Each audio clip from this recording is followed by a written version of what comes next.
A judgment made by the committees of jurisdiction, particularly now we're under the jurisdiction of the Intelligence Committee. So, no, we haven't made any decision. And as I said to the President, if you have any information that is exculpatory, please bring it forward, because it seems that the facts are uncontested as to what happened. Now, if you have contrary, if you have reason to convince people that something was different, under oath, please let us know.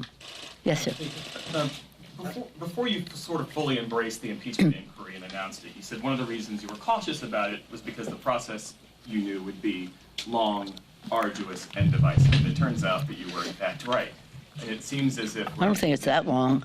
It's not anywhere near as long as Nixon impeachment. In the sense that both sides are dug in, and impeachment has sort of taken on the tenor of being just like any other partisan dispute. And so, I don't subscribe to that, so I can't even answer a question predicated on that. There's not bipartisan support. Well, if the Republicans are in denial about the facts, if the Republicans do not want to honor their oath of office, then I don't think that this we should be characterized as partisan in any way, because we are patriotic. So what's your question? The question is, how does that change your calculus moving forward? Or does it, as you try to make the case to the American people? No, the facts, we said we wanted to see the facts, and we want the American people to see the facts.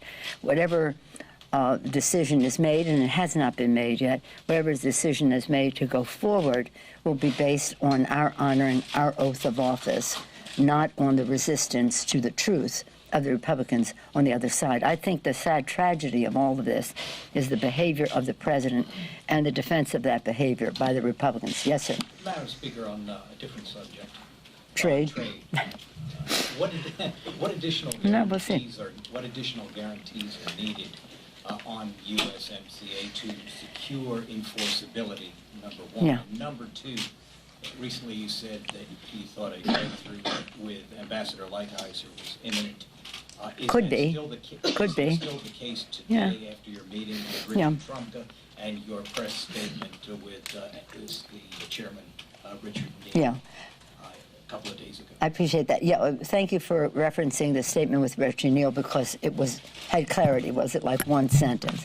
We want to see enforceability. And the trade representative knows that. Just think of yourself as a worker out there who's been affected by trade, felt very betrayed by NAFTA. We have a responsibility to drastically improve the situation. That is to say, to make it real. Not just NAFTA with sugar on top, but a change in the fundamentals of it. And so that you have enforceability. So what we say and promise people, we can get a result for them. So for their American workers, we have to have enforceability. And I think if we can get to that place, we can have a template for trade agreements that will serve us well in future. But it just to have rhetorical comments is interesting. It's pleasant, but it's not making a difference in the lives of America's workers. And if we don't improve the leverage for America's workers, we don't improve the leverage for Mexican workers. And the lower they get paid, the more jobs go to Mexico, the more the migration issue it festers, and again, we haven't helped American workers. So the Mexicans haven't done enough in terms of reforms and their commitment? Well, they're on their way, and we have to make an evaluation about their ability to honor their commitments, and we are trustworthy in that respect, but we have to do certain things in the bill. Again, I voted for NAFTA. You've heard me say that over and over, based on sidebars and letters and all that, which were never honored. So we're just saying, all these good intentions, let's honor our workers by putting them in the bill so that they have the effect. They have the effect of law. And yes, timing, sir. Imminent? Timing? Well, I mean, I'd like to, I'm eager to get this done. I assume, people we live in a world of instant gratification. You got an agreement, when's the bill coming up? No, there's a lot of writing and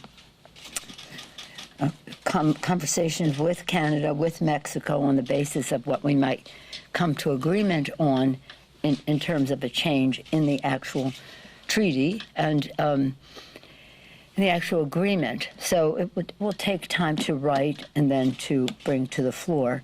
But one giant step will be if we could come to terms and we have really clarity in what our position is. So it's not vague in any way. We have clarity. You're either for enforcement or you're for niceties. And we want to have both. Can I follow up on that? Yes, sir.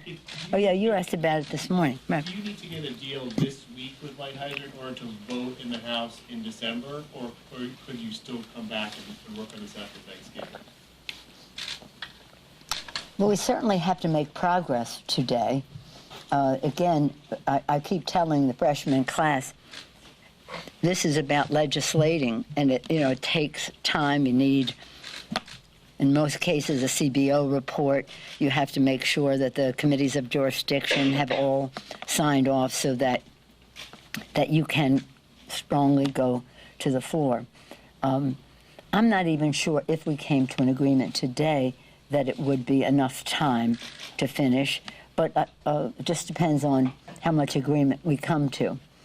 And again, you know what the areas have been: enforcement, overarching. Under that, labor, the workers' rights, etc., pharmaceuticals, environment. We'll see where we are on all of those. But even if we could agree on the terminology, if we don't agree on the enforcement, we still have a problem. I don't want us to miss any opportunity to have a bill that I think could be a template for the future, because globalization is a reality. It is not going away. It is a fact. And to the extent that we can have fairness in terms of all workers in all the countries, protection for environment, because you cannot separate commerce from the environment, even though this administration is in denial on that, but nonetheless, you can't separate it. And then the pharmaceutical issue is very important because the cost of prescription drugs and how it might be impacted by the trade agreement is a very big issue for us. Hence, we have H.R. 3, and we don't want anything in the trade agreement to diminish our prospects here. Yes, sir. Last question. Can you back to impeachment? Can you clarify what you mean about the timing and?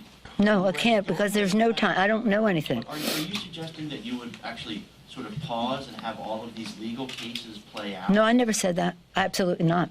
I do not think so. We cannot be at the mercy of the courts. The courts are very important in all of this. Those cases will continue. But I have never said we cannot proceed without the courts, because that's a technique on the part of the administration. Just keep ratcheting up to a higher court. So forgive me if you have that misunderstanding. I've never said that it depends on the court. Same pace. But we're moving at the pace that truth takes us. And when more evidence unfolds, if that requires more time, that's when we'll go.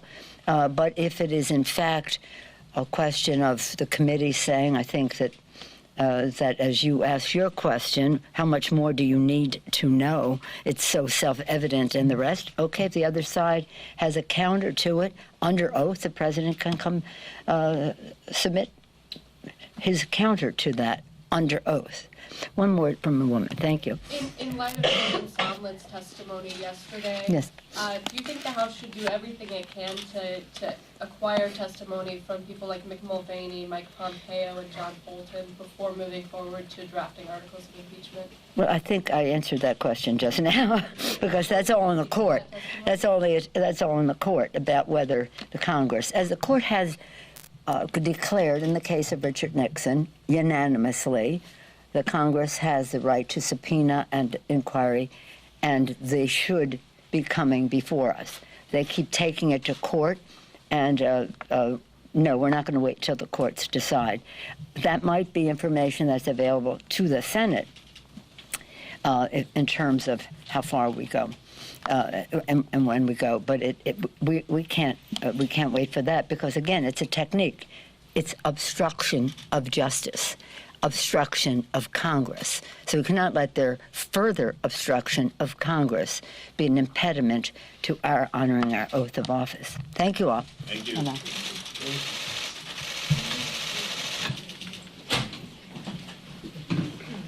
said, no, we're not going to do it. There might not be enough time. Yeah, that's the way I took it. Hey, I'm Eric. She said, depends on how much agreement. Yeah.